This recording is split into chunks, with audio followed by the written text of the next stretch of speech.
জুমার দিনের গুরুত্ব। সম্মানিত ভাইয়েরা,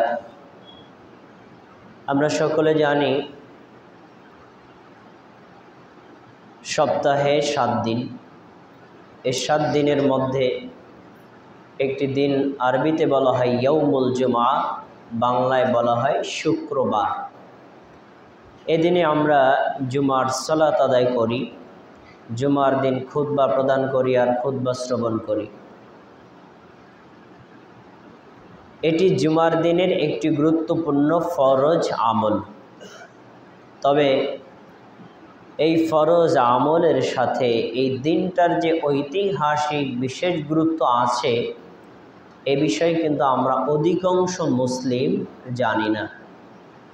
সেজন্য আমরা যদি জুমার দিনের গুরুত্ব সম্পর্কে কোরআনের আয়াত থেকে, নবী মুহাম্মদ সাল্লাল্লাহু আলাইহি ওয়াসাল্লাম কর্তৃক বর্ণিত হাদিস থেকে জেনে নিতে পারি, তাহলে স্বাভাবিকভাবে আমরা জুমার দিনকে যেরকম মনে করি তার চাইতে আরও অনেক বেশি গুরুত্ব প্রদান করতে পারবো ইনশাআল্লাহ।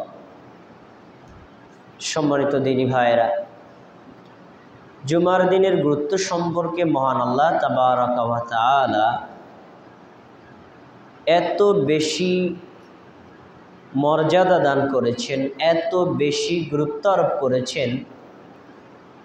আল্লাহ সুবহানাহু ওয়া তাআলা আমাদের নবী মুহাম্মদ সাল্লাল্লাহু আলাইহি সাল্লামের উপর উম্মতে মুহাম্মাদের জন্য কিয়ামত পর্যন্ত আগত চিরন্তন সংবিধান রূপে যে কোরআন নাজিল করেছেন, এই কোরআনের মধ্যে 114টি সূরা আছে।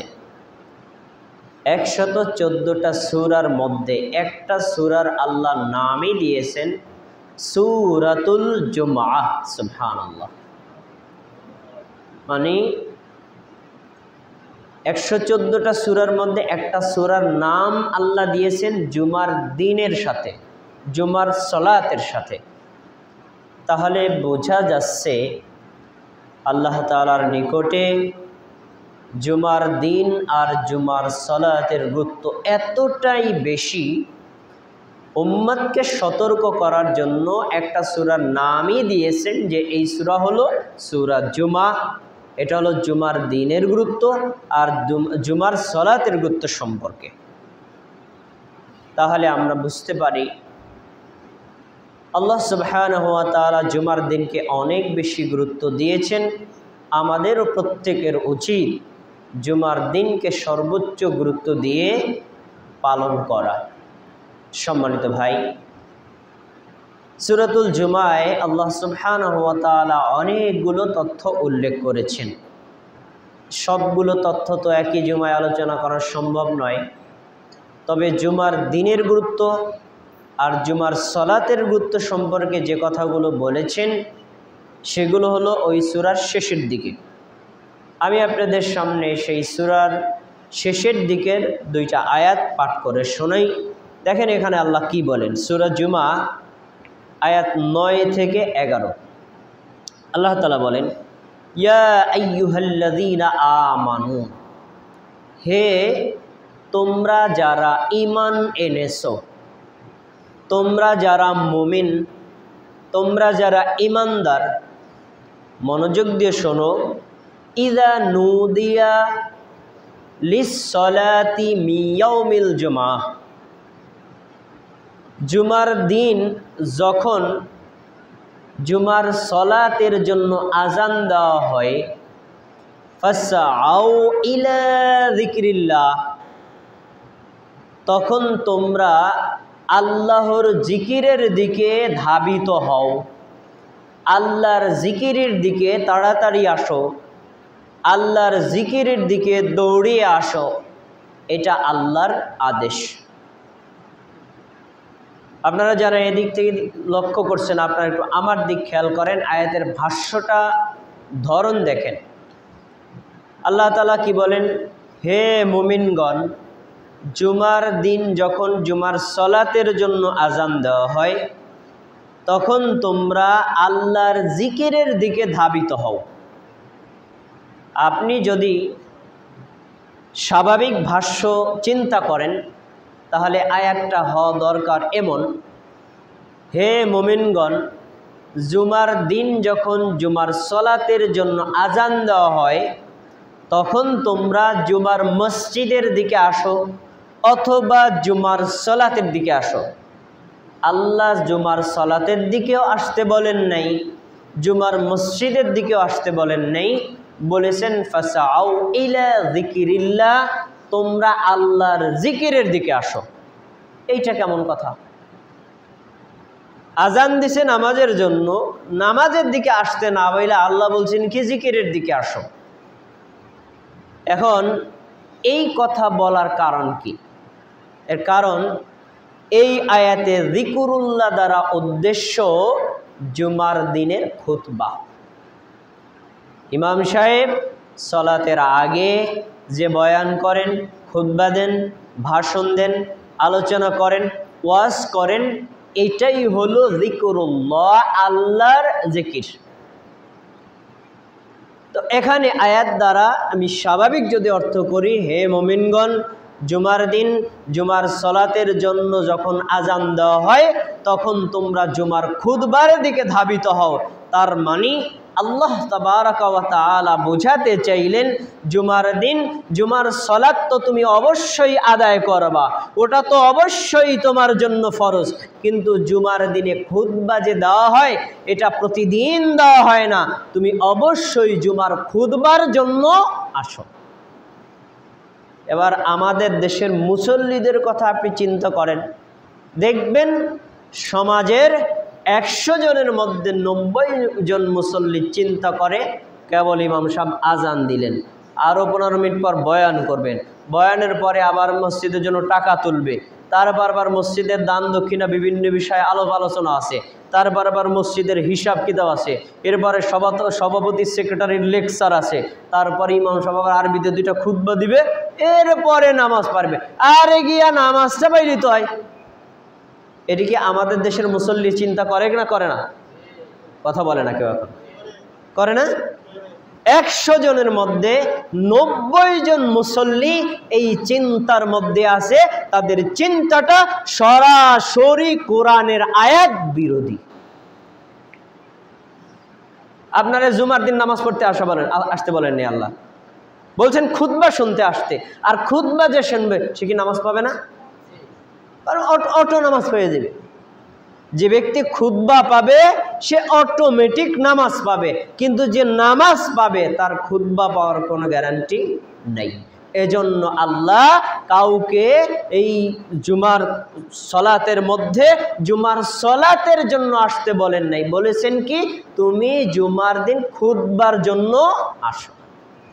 প্রিয় ভাই, আমরা জানি জোহর রক্ত শুরু হয় যখন, জুমা রক্ত শুরু হয় তখন, জোহর রক্ত শেষ হয় যখন, জুমা রক্ত শেষ হয় তখন।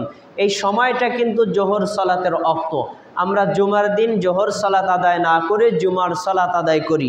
এই জুমার সালাত কি প্রতিদিন পড়ি না 6 দিন পর পর সপ্তম দিনে পড়ি? সপ্তম দিনে পড়ি। তাই এখন জোহর সালাতের আগে কোনো খুতবা নাই, পরেও কোনো খুতবা নাই, জুমার সালাতের আগে খুতবা আছে। এজন্য আল্লাহ তাবারাকা ওয়া তাআলা আপনাকে আমাকে বলেছেন জুমার সালাতের খুতবা শুনতে আসতে, কারণ প্রতিদিন জোহর সালাত হয় কিন্তু প্রতিদিন খুতবা হয় না। তাহলে আমাদের প্রত্যেকের এই আয়াতের দিকে লক্ষ্য রাখা উচিত। আল্লাহ কি বলছেন? তোমরা জুমার দিনে আজান হলে জুমার খুতবার জন্য আসো। প্রিয় ভাই, যখন আজান হবে, খুতবা শুরু হয়ে যাবে, তখন পার্থিব যত কাজ আছে, পারিবারিক কাজ, সামাজিক কাজ, রাজনৈতিক কাজ, কৃষি কাজ, অফিসিয়াল কাজ, সব কাজ মুমিনের জন্য হারাম। সে আয়েশা খুতবা ধরবে, সালাত আদায় করবে, এটাই হলো তার জন্য বিধান। পরের আয়াতের পরের অংশ দেখেন, ওয়াজারুল বাইআ যালিকুম খায়রুল লাকুম ইন কুনতুম তা'লামুন।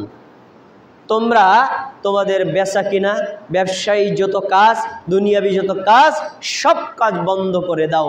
বন্ধ যদি করে দাও আর জুমার খুতবার জন্য আসো, জুমার খুতবা শোনো, জুমার সালাত আদায় করো, যালিকুম খায়রুল লাকুম, এটা তোমাদের জন্য কল্যাণকর। যদি তোমরা একটু বুঝতে, যদি তোমরা একটু জানতে। আমাদের সমাজের মানুষ এ কথা জানে না আর এ কথা বোঝে না, এজন্য আয়সা কোনো রূপে জুমার নামাজ পায়। প্রিয় ভাই, আয়াতের পরের অংশগুলো দেখেন। ফাইযা কুদিয়াতিস সালাতু ফান্তাশিরু। অনেকে বলবেন আমার তো জমিনে কাজ আছে, কাজের অর্ধেক রয়ে গেছে, এখন ওইটুকু রাইখা আসবো? আমার তো অনেক কাজ আছে, দুনিয়াবি কাজ, ব্যবসায়িক কাজ, তারপরে কৃষি কাজ। আল্লাহ তাআলা বলে দিচ্ছেন আগে তুমি খুতবা শুনতে আসো, তারপরে সালাত আদায় করো, সালাত শেষ। এখন বলছেন ফাইযা কুদিয়াতিস সালাত, এবার নামাজ শেষ হয়ে গেছে, ফান্তাশিরু ফিল আরদি, আল্লাহর জমিনে তোমরা ছড়িয়ে পড়ো, ওয়াবতাগু মিন ফাদলিল্লাহ, এবং আল্লাহর দয়ার অনুসন্ধান করো, আযকুরুল্লাহ কাসীরা, আল্লাহর বেশি বেশি স্মরণ করো, লাআল্লাকুম তুফলিহুন। তোমরা যদি আগে খুতবা শোনো, সালাত আদায় করো, সালাতের পরে জমিনে ছড়িয়ে পড়ো, আল্লাহর বেশি বেশি জিকির করো, পরকালে তোমরা সফল কাম হতে পারবে। এই সিরিয়াল কেউ যদি উল্টায়া দেয়, কৃষিকাজ আছে, কাজটা আগে করে, খুতবা না শোনে, কাজটা আগে করে, নামাজ না পড়ে, তাহলে সে আল্লাহর বিধানকে উল্টায়া দিল। আল্লাহ সুবহানাহু ওয়া তাআলার পক্ষ থেকে বরকত এবং কল্যাণ থেকে সর্বতভাবে লোকটা বঞ্চিত হবে, কারণ আল্লাহ যেভাবে বলেছেন সে সেভাবে করে নাই।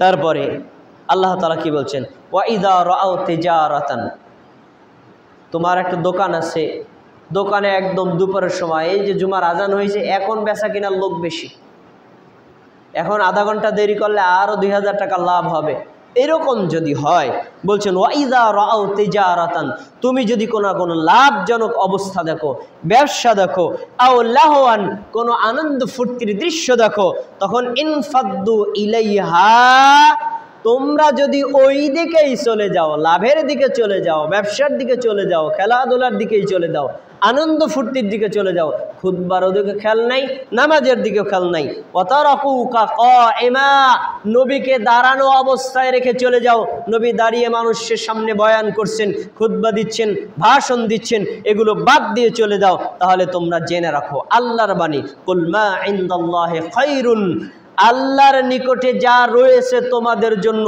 মিনাল্লাহুই, তোমাদের খেল তামাশা থেকে, অমিনাত তিজারাতি, তোমাদের ব্যবসা বাণিজ্য থেকে, আল্লাহু খায়রুর রাজিকিন, আর আল্লাহ হলেন সর্বশ্রেষ্ঠ রিজিক দাতা। আয়াত দ্বারা কি বুঝাইছেন? আপনি খুতবা শুনলেন না, ওই সময় 2000 টাকা লাভ করলেন দোকান খুলে। আপনি জুমার সালাত আদায় করলেন না, ওই সময় আপনি 1 লক্ষ টাকা লাভ করেছেন। আল্লাহ তাআলা আপনার এই লাভ চোখে দেখাবেন, কিন্তু আপনার এই লাভ থেকে বরকত নষ্ট করে দিবেন। এই আয় দিয়ে আপনার কোনো কল্যাণ হাসিল হবে না, কারণ আল্লাহ তাআলা সর্বশ্রেষ্ঠ রিজিক দাতা। কেউ যদি আল্লাহর বিধান মেনে তারপরে আয় করে, ওই আয়ে আল্লাহ বরকত দিবেন। আল্লাহর বিধান অমান্য করে আয় করে, আল্লাহ তাআলা ওই আয়টার মধ্যে বরকত শূন্য করে দিবেন, কারণ আল্লাহ হচ্ছেন সর্বশ্রেষ্ঠ রিজিক দাতা। আজকে আমি একদিন জুমার খুতবা শুনলাম না, জুমার সালাত আদায় করলাম না, একদিনে আমার লাভ হয়েছে 10,000 টাকা। পরের দিন আমার মেয়ে অসুস্থ, ওর চিকিৎসা যাবে 20,000 টাকা, আর লাভের 10,000 তো গেছে, ওর সাথে আরো 10,000 বেশি যাবে। এটা আল্লাহ তাআলার শাস্তি। আপনাকে বলে দেখাবেন না যে জুমার খুতবা না শোনার কারণে শাস্তিটা দিলাম, এই কথা বলে দেখাবেন না। তাহলে আপনাদের উচিত, আমাদের উচিত সপ্তাহের একটা দিন আল্লাহর জন্য কুরবানি করা, আর ওই দিনটা হলো জুমার দিন। প্রতিদিন আল্লাহ তাআলা জোহরের নামাজের আগে ইমাম সাহেবকে খুতবা দিতে বলেন নাই, মুসল্লিদেরকে শুনতে আদেশও করেন নাই। সপ্তাহে একটা দিন আল্লাহ নির্দিষ্ট করেছেন, আপনিও ওই একটা দিন আল্লাহর জন্য কুরবানি করেন, খুতবা শোনার উপলক্ষে, শুধু সালাতের জন্য না।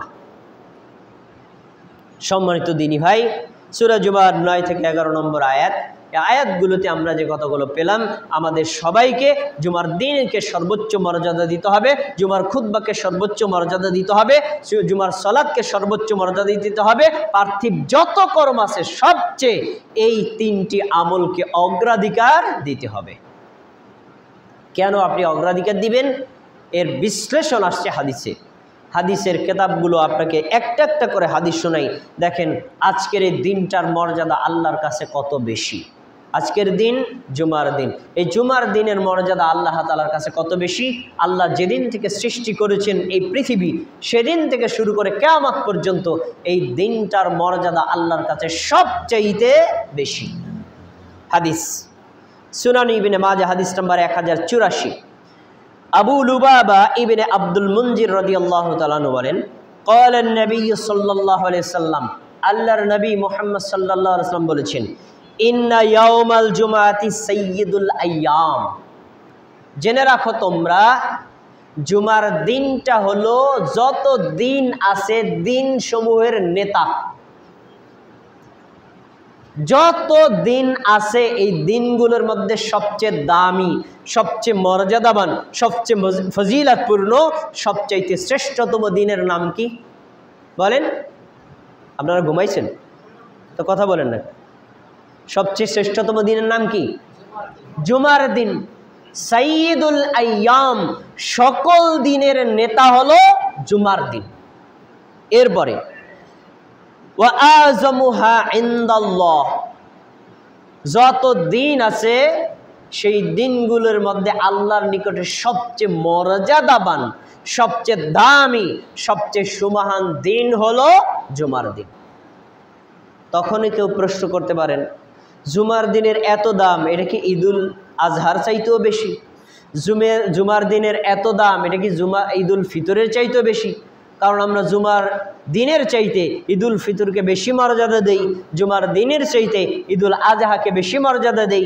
তাহলে কি এই দিনটা ওই দিনের চাইতে বেশি মর্যাদা? সে কথাও আল্লাহ নবী মুহাম্মদ সাল্লাল্লাহু আলাইহি ওয়াসাল্লাম বলছেন, শোনো, আহুয়া আযমু ইনদাল্লাহি মিন ইয়াউমিল আযহা ওয়া ইয়াউমুল ফিতর। জুমার দিন এমন একটা দিন, ওটা ঈদুল ফিতরের চাইতেও আল্লাহর নিকটে দামি, ঈদুল আজহার চাইতেও আল্লাহর নিকটে দামি। সুবহানাল্লাহ। এই দিনটা আল্লাহর কাছে এত মর্যাদাবান। এখন এই দিনটার দাম এত বেশি কেন? কারণ হলো এই দিনের 5টা বৈশিষ্ট্য আছে, অন্য কোনো দিনের সেই বৈশিষ্ট্য নাই। এই দিনগুলোর 5টা এমন বৈশিষ্ট্য আছে যেই বৈশিষ্ট্য অন্য কোনো দিনের মধ্যে আপনি পাবেন না। ভাই সামনে এসে বসেন, পিছনের লোকেরা যেন সুন্নাত পড়তে পারে। আগায় বসেন, আগায় বসেন। দেখেন এই 5টা গুণ কি? ফিহি খামসু খেলাল, এই জুমার দিনের মধ্যে 5টা বৈশিষ্ট্য আছে। 1 নম্বর বৈশিষ্ট্য, খলাকাল্লাহু ফিহি আদম, আল্লাহ সুবহানাহু ওয়া তাআলা মানব জাতির আদি পিতা আদমকে সৃষ্টি করেছেন জুমার দিন। 1 নম্বর বৈশিষ্ট্য। 2 নম্বর, ওয়াহবাতাল্লাহু ফিহি আদামা ইলাল আরদ, জান্নাত থেকে আদম আলাইহিস সালাম এবং তার স্ত্রী হাওয়া আলাইহিস সালাম দুইজনকে জমিনে নামিয়ে দিয়েছিলেন যেই দিন, ওই দিনটা ছিল জুমার দিন। 3 নম্বর, অফিহি তুওয়াফিয়াল্লাহু আদামা, মানব জাতির আদি পিতা আদম আলাইহিস সালাম যেদিন মারা গিয়েছিলেন ওই দিনটা ছিল জুমার দিন। 4 নম্বর, অফিহি সাআতুন লা ইয়াসআলুল্লাহা ফিহাল আবদু শাইআন ইল্লা আতাহু মা লাম ইয়াসআলু হারামান, জুমার দিনের মধ্যে নির্ধারিত একটা সময় আছে, এই সময়ের মধ্যে কেউ যদি আল্লাহর কাছে কোনো কিছু চায়, কোনো কিছু প্রার্থনা করে, কোনো দোয়া করে, আর এই দোয়ার মধ্যে যদি হারাম কিছু না চায়, নিষিদ্ধ কিছু না চায়, অবৈধ কিছু না চায়, আল্লাহ তাআলা তার দোয়াটাকে তাৎক্ষণিকভাবেই কবুল করে নেন। সুবহানাল্লাহ। অন্য কোনো দিনে এরকম কোনো নির্ধারিত মূল্যায়ন নাই। 4টা গেল। 5 নম্বর, অফিহি তাকুমুস সাআহ, এই দিনটা হলো এমন একটা দিন, কিয়ামত সংগঠিত হবে এই জুমার দিন। জুমার দিন কিয়ামত সংগঠিত হওয়ার কারণে পৃথিবীতে যত সৃষ্টি আছে, জুমার দিন সূর্য উদিত হলে তখন থেকে শুরু করে সূর্য অস্ত যাওয়া পর্যন্ত এই সময়টায় আল্লাহর ভয়ে প্রত্যেকে ভীত সন্ত্রস্ত থাকে, শুধু 2 শ্রেণীর জাতি ব্যতীত। 1 মানব জাতি, 2 দানব জাতি। মানব মানে মানুষ, দানব মানে জিন। এই 2টা জাতি জুমার দিনে আল্লাহর ভয়ে ভীত সন্ত্রস্ত হয় না, আর সবাই হয়। হাদিসের ইবারত দেখেন, মা মিন মালাকিন মুকাররাবিন ওয়ালা সামাইন ওয়ালা আরদিন ওয়ালা রিয়াহিন ওয়ালা জিবালিন ওয়ালা বাহরিন ইল্লা ওয়া হুন্না ইয়াশফিকানা। আল্লাহর নিকটবর্তী যত ফেরেশতা আছে, আসমানে যত ফেরেশতা আছে, পাহাড়ে যত ফেরেশতা আছে, আর আপনার সমুদ্রে যত ফেরেশতা আছে, গাছপালায় যত ফেরেশতা আছে, যত জায়গায় যত সৃষ্টি আছে, প্রত্যেকে জুমার দিন সূর্য উদিত হলে আল্লাহর ভয়ে ভীত সন্ত্রস্ত হয়ে যায়, না জানি আজকেই কিয়ামত শুরু। এই ভয় পায় কারা? ফেরেশতারা আর যাবতীয় সৃষ্টিরা। কোন দিন? মিয়াউমিল জুমা, জুমার দিন। এবার আপনারে হাদিসটার একটু বাস্তবে বুঝাবো। 2টা জাতি ব্যতীত সব জাতি জুমার দিনে আল্লাহর ভয়ে ভীত সন্ত্রস্ত হয়। কেন? আজকে যদি কিয়ামত হয়ে যায় তাহলে তার অবস্থা কি হবে? এই ভয়ে। মানব জাতির মধ্যে এর কোনো প্রতিক্রিয়া নেই, জিন জাতির মধ্যে এর কোনো প্রতিক্রিয়া নাই। এবার আপনাকে আমি বাস্তবে বুঝাই। আপনারা দেখবেন আশেপাশে আপনাদের ছেলে মেয়ে বিভিন্ন অনুষ্ঠান হলে, হয়তো মুসলমানি অনুষ্ঠান, না হলে ঈদের অনুষ্ঠান, মানে মুসলমানি অনুষ্ঠান, অথবা বিশেষ কোনো আয়োজনের অনুষ্ঠান, অথবা কোনো বিয়ের অনুষ্ঠান, এই তারিখগুলো বেশিরভাগ দেয় কোন দিনে? কোন দিন দেয়? জুমার দিন দেয়। আচ্ছা, জুমার দিন দেয়। আপনাদের একটা কমন সেন্স রাখা দরকার, থাকা দরকার, যে বিয়ে এটা কি আনন্দের প্রতীক না কষ্টের প্রতীক? বিয়ে হলে কি মানুষ আনন্দ পায় না কষ্ট পায়? আমরা আনন্দ পাই না সবাই? বিয়েটা হলো আনন্দের একটা প্রতীক। খুব মনোযোগ দিয়ে শোনেন।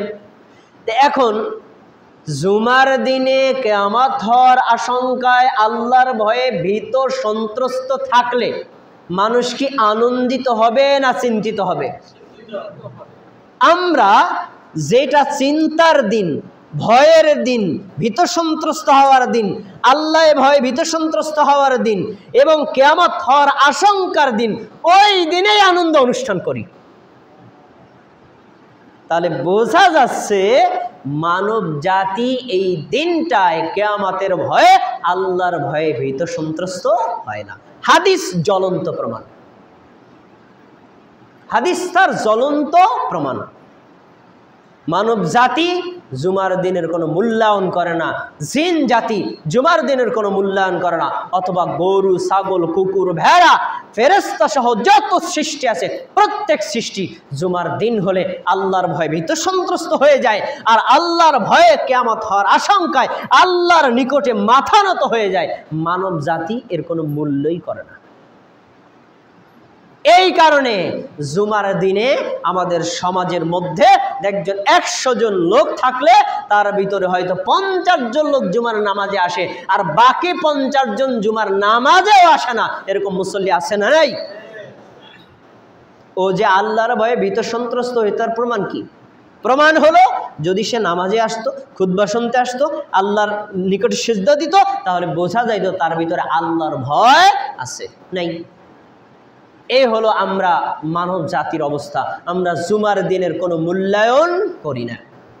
আরেকটি হাদিস, জুমার দিন সৃষ্টির শ্রেষ্ঠ দিন। সৃষ্টি যেদিন থেকে আসমান জমিন হয়েছে, যেদিন থেকে চন্দ্র সূর্য হয়েছে, যেদিন থেকে পৃথিবীর অস্তিত্ব হয়েছে, সেই দিন থেকে শুরু করে কিয়ামত পর্যন্ত যত দিন আসছে এসেছিল আর আসবে, প্রত্যেকটা দিনের মধ্যে সপ্তাহের শ্রেষ্ঠ দিন হলো জুমার দিন। হাদিস সুনানে আবু দাউদ হাদিস নাম্বার 1048। আবু হুরায়রা রাদিয়াল্লাহু তাআলা আনহু নবী সাল্লাল্লাহু আলাইহি ওয়াসাল্লাম বলছেন, খায়রু ইয়াউমিন তালাআত আলাইহি ফিহি শামসু, যত দিন আছে যেই দিনের উপরে সূর্য উদিত হয়। আচ্ছা, সূর্য ওঠে না, ওইটাকে আমরা দিন বলি? ওইটা কি? রাত। তার মানে সূর্য উঠলেই তার নাম কি? দিন।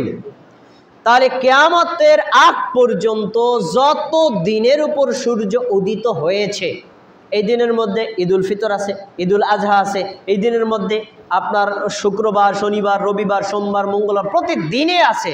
তবে এই দিনগুলোর মধ্যে আল্লাহর নিকটে সর্বশ্রেষ্ঠ দিন হলো জুমার দিন। তাহলে সৃষ্টির সর্বশ্রেষ্ঠ দিনের নাম কি? জুমার দিন। এখন এই হাদিসে আবার ওই আগের 5টা বৈশিষ্ট্যের সাথে আরো 2টা বৈশিষ্ট্য যুক্ত হয়েছে। কেন এই দিনটার মর্যাদা এত বেশি? এর ভিতরে একটা হলো ওয়ামা মিন দাব্বাতিন ইল্লা ওয়াহিয়া মুসিখাতুন ইয়াউমাল জুমআতি, শুধুমাত্র ফেরেশতারা না, বরং যত চতুষ্পদ প্রাণী আছে, গরু, ছাগল, ভেড়া, বাঘ, ভাল্লুক, সিংহ যা আছে, প্রত্যেক চতুষ্পদ জন্তুগুলো মুসিখাতুন, আল্লাহর ভয়ে আল্লাহর নিকটে মাথা নত করে এই জুমার দিন। তাদের ভয় আজকে যদি কিয়ামত হয়ে যায়। এরপরে শেষের দিকে আসছে লা ইউসাদিফুহা আবদুম মুসলিমুন ওয়া ইউসাল্লি ইয়াসআলুল্লাহু হাজাতান ইল্লা আতাহু ইয়াহা। জুমার দিনের মধ্যে একটা নির্ধারিত সময় আছে, ওই সময়টার মধ্যে কোনো আল্লাহর বান্দা নামাজে দাঁড়িয়ে যদি আল্লাহর কাছে কিছু চায়, আল্লাহ তাআলা সঙ্গে সঙ্গে তাকে তা দিয়ে দেন। সুবহানাল্লাহ। এখানে আপনারা আমি একটা শিক্ষণীয় কথা বলবো সামনের আর একটা হাদিস বলার পরে। হাদিসটা মনোযোগ দিয়ে শোনেন। কি বলছে? যে ওই দিন কোনো আল্লাহর বান্দা নামাজে দাঁড়ায়া আল্লাহর কাছে যদি কিছু চায়, আল্লাহ তাআলা তাৎক্ষণিক তাকে তা দিয়ে দিবেন। আমি সামনে যদি সময় পাই হাদিসটা আপনাদেরকে শুনবো যে জুমার দিন দোয়া কবুল হয়। এটা 2টা সময়ের কথা বলা হয়েছে। 1 নম্বর হলো মুসল্লি মসজিদে প্রবেশ করার পর ইমাম সাহেব খুতবা দেওয়ার জন্য মসজিদে ঢুকলেন, ঢোকার পরে তিনি মিম্বারে বসবেন, এরপরে আজান শুরু হবে, আজান শেষ তিনি খুতবা দিতে দাঁড়াবেন। এই যে খুতবা দেওয়া শুরু করলেন, তখন থেকে শুরু করে খুতবার শেষ পর্যন্ত একটা টাইম। আর একটা হলো ইমাম সাহেব নামাজ শুরু করেছেন, তখন থেকে শুরু করে সালাম ফিরানো একটা টাইম। তার মানে জুমার খুতবার মধ্যে দোয়া কবুল হয় আর জুমার সলাতের মধ্যে দোয়া কবুল হয়। আচ্ছা, এখান থেকে আমি আপনাদের একটা শিক্ষণীয় কথা বের করি, খুব মনোযোগ দিয়ে শোনেন। দেখবেন আমাদের সমাজে 100টা জুমার মসজিদে যদি আপনি যান, 100টা মসজিদের মধ্যে 99টা মসজিদে জুমার দিন অনেকে মিষ্টি আনেন, অনেকে খাবার তৈরি করে মুসল্লিদেরকে খাওয়ান। ইমাম সাহেবকে বলেন, ইমাম সাহেব আমার বাবার জন্য, আমার মায়ের জন্য, অথবা আমার ছেলেটা বিদেশ গেছে তার জন্য, অথবা আমার একটা সন্তান হয়েছে তার জন্য আপনি দোয়া করবেন। দেখবেন ইমাম সাহেব এই দোয়াটা করেন কখন? খুতবার মধ্যে? খুতবার মধ্যে করেন? দোয়াটা করেন সালাতের মধ্যে? কখন করেন? নামাজ শেষ করার পরে। আপনার বিবেক দিয়ে একটু চিন্তা করবেন হাদিসটা। হাদিসের প্রথম হাদিসটা বলা হলো সলাতের মধ্যে দোয়া কবুল হয়। আরেকটা হাদিস আছে যেটাতে বলা হলো খুতবার মধ্যে দোয়া কবুল হয়। এখন যদি আজকের মসজিদের আজকের দিনের খতিব আমি, আপনি যদি আমার কাছে দোয়া চান, এই দোয়াটা কি আমি খুতবার মধ্যে সলাতের মধ্যে করব না সলাতের পরে? কোন সময় করব? কারণ যেই সময়টাতে আল্লাহ দোয়া কবুল করেন আমি ওই সময়ে দোয়া করব। কিন্তু দেখেন আমাদের দেশের ইমাম সাহেব, মুসল্লিরা সবাই দোয়াটা করেন নামাজের পরে। তাহলে যেই সময়ে দোয়া কবুল হয় এই সময়ে দোয়াটা করা হয় না। দোয়া কবুলের জায়গাটা কোন সময়? খুতবার মধ্যে আর সলাতের মধ্যে। এই কথাটা আমি কেন হাইলাইট করলাম? আপনারা যখন ইমাম সাহেবের কাছে কোনো দোয়ার জন্য আবেদন করবেন, ইমাম সাহেবকে বলবেন নামাজের পরে নাই, খুতবার মধ্যে দোয়া করবেন, নামাজের পরে নাই, নামাজের মধ্যে আমাদের জন্য দোয়া করবেন, কারণ এই সময়টা হলো দোয়া কবুল হওয়ার সময়। এটা হলো 1 নম্বর শিক্ষা। 2 নম্বর, জুমার দিনে বিশেষ একটা সময় আছে দোয়া কবুল হয়। এই সময়টা যদি খুতবার সময় হয়, এই সময়টা যদি সলাতের সময় হয়, তাহলে কি আমাদের এই সময়ে মসজিদে উপস্থিত থাকা দরকার না অনুপস্থিত? কিন্তু আমরা বেশিরভাগ মুসল্লি আসি কখন? এই যে ইমাম সাহেব কেবল নামাজ শুরু করলেন তখন। তার মানে দোয়া কবুলের সময়টা আমরা পাস্ট করে ফেললাম। প্রিয় ভাই, এরপরে জুমার দিন, এটা হলো সাপ্তাহিক একটা ঈদের দিন।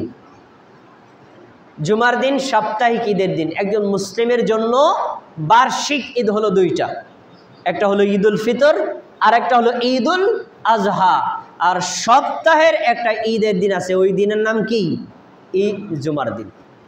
আমরা অনেকে হয়তো এটা জানিও না, জুমার দিন মুসলমানের জন্য একটা ঈদের দিন।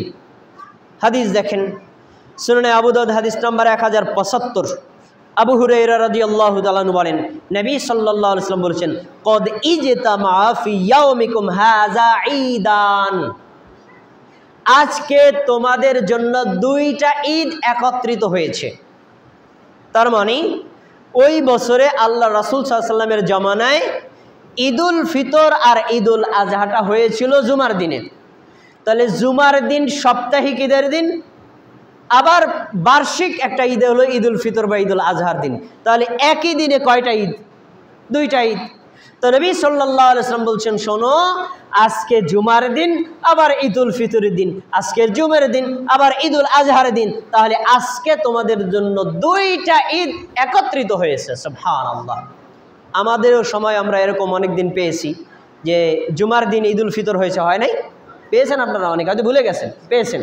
তার মানে একই দিনে 2টা ঈদ। এ হাদিস আমি কেন পেশ করলাম?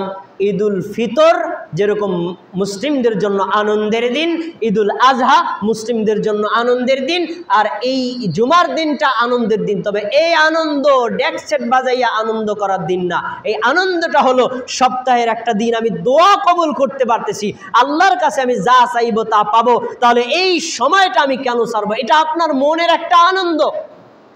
তাহলে খুতবায় আমাদের প্রত্যেকের উপস্থিত থাকা দরকার, আর জুমার সলাতেও উপস্থিত থাকা দরকার, যদি আপনি এই ঈদের দিনটাকে মূল্যায়ন করেন।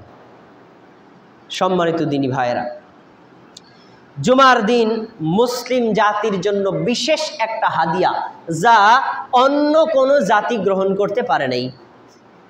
আমরা জানি আমাদের পূর্বে এসেছিল নাসারা বা খ্রিস্টান জাতি, তার পূর্বে এসেছিল ইয়াহুদি জাতি। ইয়াহুদি জাতিদের নবী হলেন মূসা আলাইহিস সালাম, খ্রিস্টান জাতিদের নবীকে ঈসা আলাইহিস সালাতু ওয়াস সালাম। এই 2জন নবীকে আল্লাহ সুবহানাহু ওয়া তাআলা পাঠিয়েছিলেন। তাদের জন্য জুমার দিনটা ইবাদতের জন্য নির্ধারিত করেছিলেন, কিন্তু তারা এই দিনটাকে গ্রহণ করে নাই। হাদিস দেখেন, সহিহ বুখারী হাদিস নাম্বার 876, রাসূল সাল্লাল্লাহু আলাইহি ওয়াসাল্লাম বলেন, নাহনুল আখিরুনা আস-সাবিকুনা ইয়াউমাল কিয়ামাহ। আমরা মুসলিম জাতি দুনিয়াতে এসেছি সবার পরে, কারণ আমাদের আগে আদমের যে জাতি চলে গেছে, নূহের জাতি চলে গেছে, হুদের জাতি চলে গেছে, ইব্রাহিমের জাতি চলে গেছে, দাউদ আলাইহিস সালামের জাতি চলে গেছে, সুলাইমান আলাইহিস সালামের জাতি চলে গেছে, মূসা ঈসার জাতি চলে গেছে। আমরা হলাম মুহাম্মদ সাল্লাল্লাহু আলাইহি সাল্লামের জাতি। আমরা সবার শেষে এসেছি। তবে আমাদের জন্য একটা সুসংবাদ হলো, সাবিকুনা ইয়াউমাল কিয়ামা, কিয়ামতের দিন অন্যান্য জাতির চাইতে আমরা নেকির দিক থেকে সবার আগে এগিয়ে থাকবো। সুবহানাল্লাহ। কিভাবে আমরা নেকিতে এগিয়ে থাকবো? এর কারণ ব্যাখ্যা করছেন। কারণ আন্নাহুম উতুল কিতাবা মিন ক্বাবলিনা, ইহুদি জাতিকে বলা হয়েছিল তোমরা সপ্তাহে জুমার দিনে স্পেশালভাবে আল্লাহর ইবাদত করো। ওরা কয় আমরা জুমার দিনে করব না, আমরা শনিবার করব। আল্লাহর কথা মানল না। তারপরে খ্রিস্টান জাতিকে আল্লাহ তাআলা বললেন তোমরা জুমার দিনে স্পেশালভাবে আল্লাহর ইবাদত করো। ওরা বলল আমরা এই দিনে করব না, আমরা ইহুদিদের পরের দিন করব, রবিবার। এজন্য যারা ইউরোপ আমেরিকায় থাকেন তাদের সাপ্তাহিক বন্ধ কী বার বলতে পারেন? শনি রবিবার তাদের বন্ধ। তার মানে ওই দুইটা দিন তারা ইবাদতের জন্য নির্দিষ্ট করে রেখেছে। রাসূল সাল্লাল্লাহু আলাইহি সাল্লাম বলছেন শোনো, তাদেরকে দেওয়া হয়েছিল কিন্তু তারা নেয় নাই। ফাহাদানাল্লাহ, আল্লাহ আমাদেরকে হেদায়েত দান করেছেন। আমাদেরকে যখন বলেছেন জুমার দিন তোমাদের ইবাদতের দিন, জুমার দিন তোমাদের ইবাদত কবুলের দিন, জুমার দিন তোমাদের জুমার সালাতের দিন, জুমার দিন তোমাদের খুতবার দিন, আমরা গ্রহণ করেছি। গ্রহণ করার পরে আল্লাহ সুবহানাহু ওয়া তাআলা আমাদের জন্য ওদের চাইতে আরো অনেক গুণ নেকি বাড়িয়ে দিবেন। সুবহানাল্লাহ। তাহলে জুমার দিন মুসলিম জাতির জন্য স্পেশাল আল্লাহর পক্ষ থেকে দেওয়া হাদিয়া, মুসলিম জাতি গ্রহণ করে নেই। এজন্য দেখবেন জুমার দিনে মুসলিম জাতির ব্যস্ততা আরও বেশি।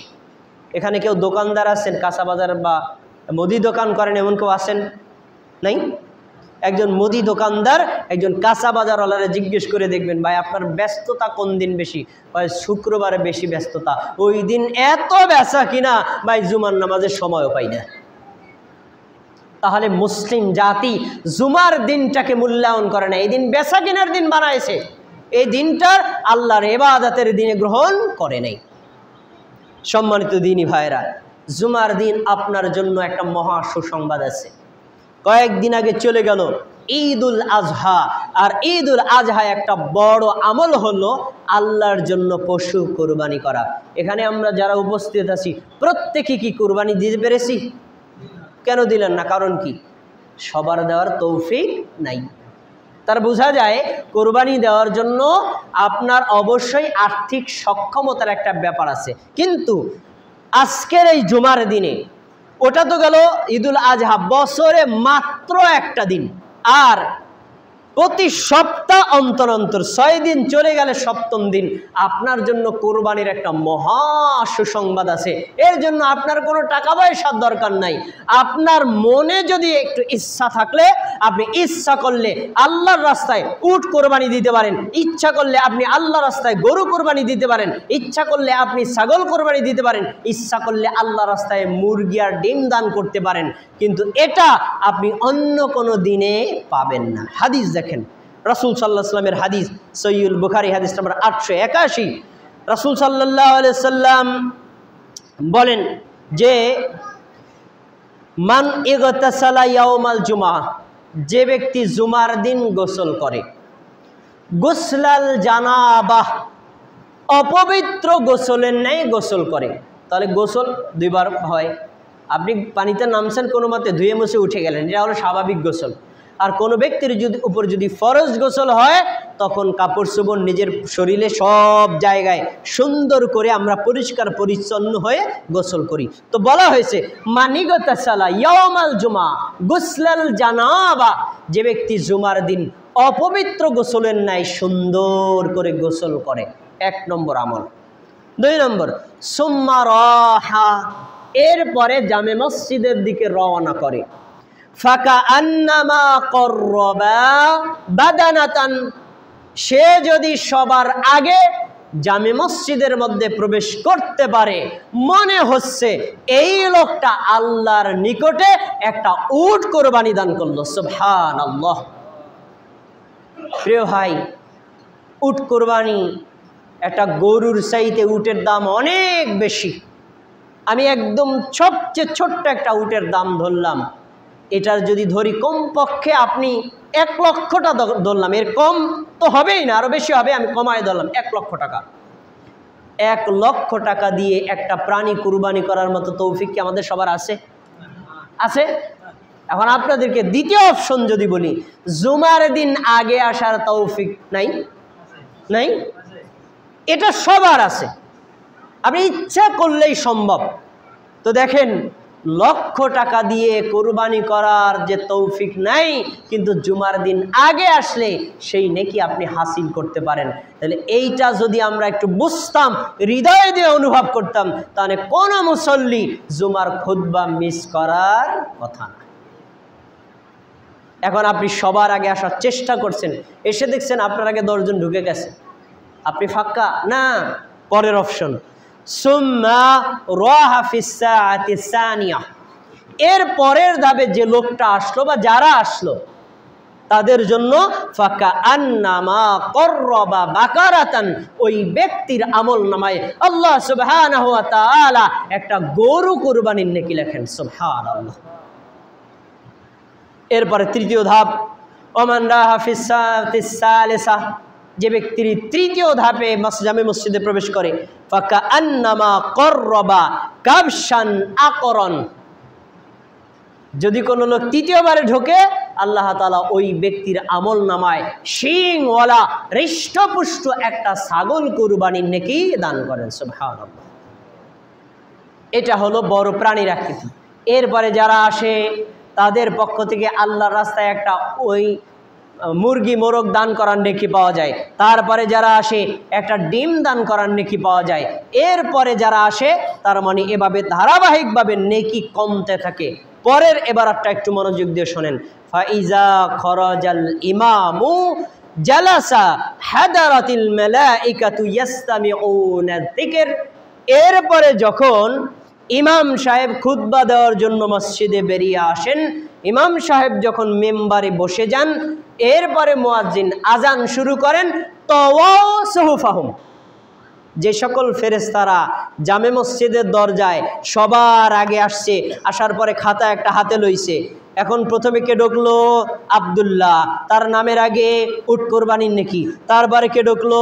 আব্দুর রহমান, তার নামের আগে গরু কোরবানির নেকি। তারপরে কে ঢুকলো? আব্দুর রাজ্জাক, তার নামের আগে একটা ছাগল কোরবানির নেকি। তারপরে কে ঢুকলো? আব্দুল মালিক, তার নামের আগে একটা মুরগি দানের নেকি। তারপরে যে আসলো তার নাম আব্দুর রহিম, তার নামের পরে একটা ডিম দানের নেকি। এভাবে মানে সময় যখন দেরি হচ্ছে নেকির পরিমাণ বাড়ছে না কমছে? আপনারা কি সবাই বুঝতে পারেন আমার কথা? মানে যে আগে আসছিল তার নেকি ছিল বেশি, এরপরে যারা আসতেছে তাদের নেকি বাড়তেছে না কমতেছে? কমতেছে।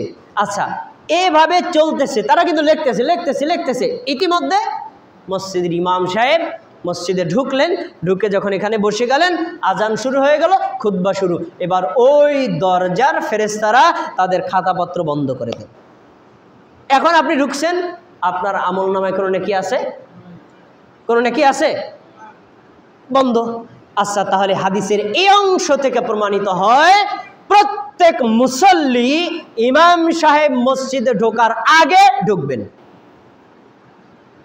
কারণ তাদের উচিত হলো ওই আগের নেকিগুলো হাসিল করা আর ইমামের খুতবা সম্পূর্ণ পাওয়া।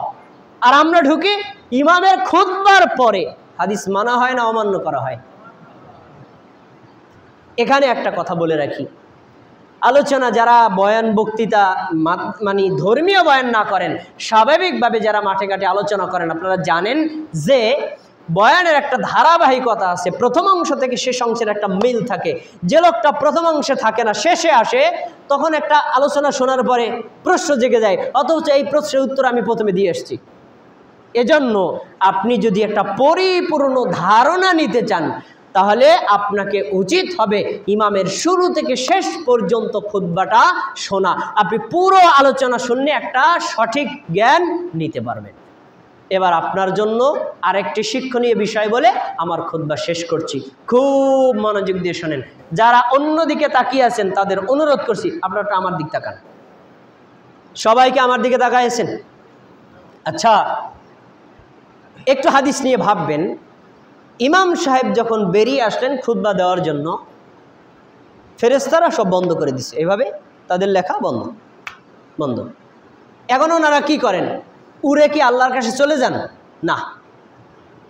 পরের শব্দ ইয়াস্তামিউনা যিকর, ফেরেশতারা মসজিদের ভিতরে ঢোকে, বসে ইমাম সাহেবের খুতবা শুনতে থাকেন।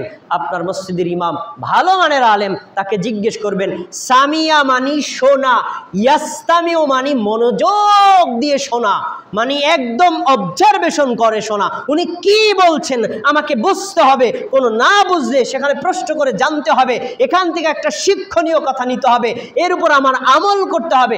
এটাকে বলা হয় ইয়াস্তামিউনা, মনোযোগ দিয়ে শোনা। এবার আপনারা শোনেন, ফেরেশতারা এসে ইমাম সাহেবের খুতবা মনোযোগ দিয়ে শুনছেন। আচ্ছা, আমি যে বয়ান করতেছি ভাই, জুমার দিনের গুরুত্ব আছে, জুমার সালাতের গুরুত্ব আছে, খুতবার গুরুত্ব আছে, আপনারা সে খুতবা ধরবেন, আপনারা সালাত আদায় করবেন, এগুলোকে ফেরেশতাদের উপর আমল করা ফরজ? কথা বলে নাকি ফরজ? ফেরেশতাদের জন্য খুতবা শোনা ফরজ? জুমার নামাজ ফরজ? যাদের জন্য খুতবা শোনা ফরজ নয়, যাদের জন্য জুমার সালাত ফরজ নয়, তারা মনোযোগ দিয়ে শুনছেন। আর আমাদের জন্য খুতবা শোনা ফরজ, সালাত আদায় করা ফরজ, আমাদের জন্য কি মনোযোগ আরো কম দিতে হবে না বেশি দিতে হবে?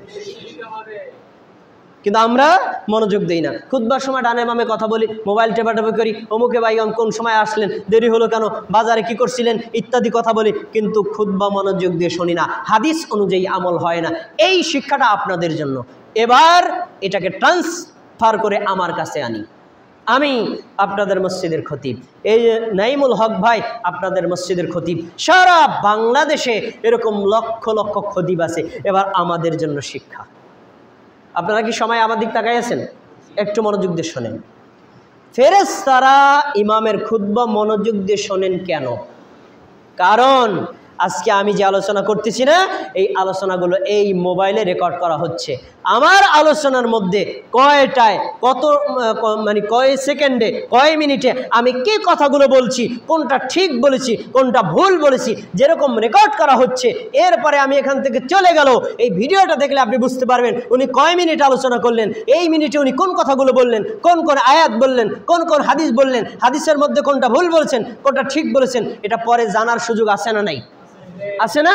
ঠিক ফেরেশতারাও খতিব সাহেবের খুতবাটা রেকর্ড করতে থাকেন। যদি মসজিদের খতিব সাহেব কোরআনের বাইরে, হাদিসের বাইরে, কোরআন হাদিসের বাইরে কোনো পীরের গল্প, কোনো বুজুর্গের গল্প, কোনো ল্যাংটা বাবার গল্প, কোনো খাজা বাবার গল্প, কোনো দয়াল বাবার গল্প, কোনো অসার গল্প, অযথা অপ্রয়োজনীয় গল্প বলে মুসল্লিদের সময় নষ্ট করে, কিয়ামতের দিন এই ফেরেশতারা খতিবের বিরুদ্ধে সাক্ষী দিবে। এজন্য খুতবা দেওয়া বড় কঠিন কাজ, খুতবা দেওয়া বড় জটিল কাজ। সবাই খতিব হতে পারে না, সবাই খুতবা দেওয়ার যোগ্যতা অর্জন করতে পারে না। খতিব বড় কঠিন কাজ। আপনার এখানে 100 লোক থাকলে আমি 1 ঘন্টা বক্তব্য দিয়েছি, এক একজনের 1 ঘন্টা, 100 লোকের 100 ঘন্টা। আমি যদি একটা ফাউল কথা বলি, কিয়ামতের দিন আল্লাহ আমাকে ধরবেন, 100 লোকের 100 ঘন্টার জবাব দে, তারপরে কথা বল। আপনারা কি আমার কথা বুঝতে পারছেন? কেউ বুঝতে পারছেন? কিন্তু এরকম দায়িত্বশীল খতিব বাংলাদেশে বেশি না কম? কথা বলে না কেউ? অনেক কম। আপনি খুতবা শুনবেন, দেখবেন উনি পীরের গল্প কয়, উনি গল্প গুজব কয়, উনি হাসি কান্না করে, উনি এটার মধ্যে কৌতুক করে। কোরআনের আয়াতও নাই, হাদিসও নাই। এমন খতিব বাংলাদেশে আছে না নাই?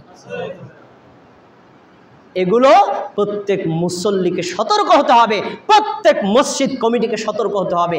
এমন লোককে খতিব নিযুক্ত করতে হবে যার থেকে কোরআন এবং হাদিসের কথা পাওয়া যায়, যে কোরআন হাদিসের বাইরে কোনো গল্প গুজব করে তাকে বিনা নোটিশে বরখাস্ত করতে হবে। খতিব হিসেবে ডিসকোয়ালিফাই। প্রিয় ভাই, এ কথাটা আমাদের ইমামদের জন্য। ফেরেশতারা যদি কিয়ামতের দিন আমার বিরুদ্ধে সাক্ষী দেয়, তাহলে খুতবা দেওয়ার আগে আমাকে এমন খুতবা দিতে হবে যেটা আল্লাহর বাণী, এমন খুতবা দিতে হবে যেটা রাসূলের বাণী। আল্লাহ এবং আল্লাহ রাসূলের বাইরে কোনো গল্প গুজব বলার অধিকার কোনো খতিবের নাই। এবার দিলাম তো ইমামদেরকে দোষ, আপনারা তো পুরো খুশি। আপনাদের একটা কথা শুনি, কথাটা বলে আমার কথা শেষ করছি, মাত্র 30 সেকেন্ড সময় দেন। কয়েকদিন আগে আমার বাড়ির মসজিদে একজন ইমাম নিয়োগ করবে, 2 জন ইমাম আসছেন। প্রথমজন জুমার নামাজ পড়ায় চলে গেছেন, বেচারা একটু ভদ্র মানুষ, অত চালু না, আর মুসল্লিরা যেভাবে বলেন উনি ওভাবে করেন।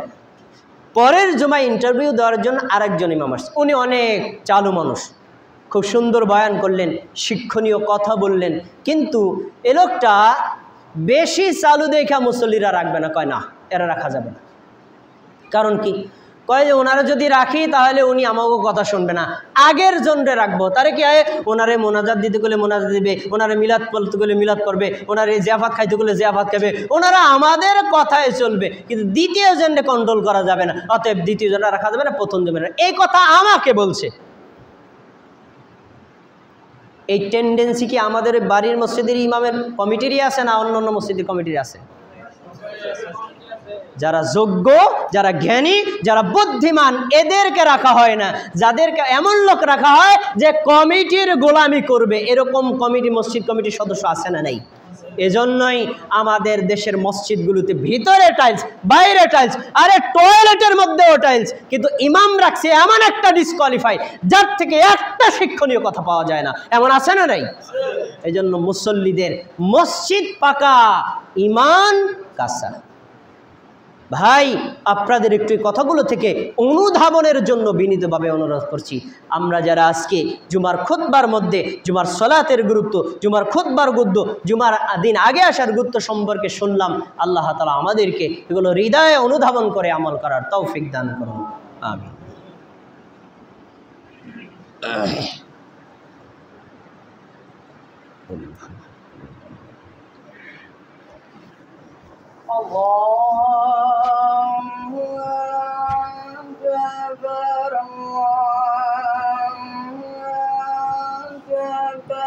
আল্লাহু আকবার।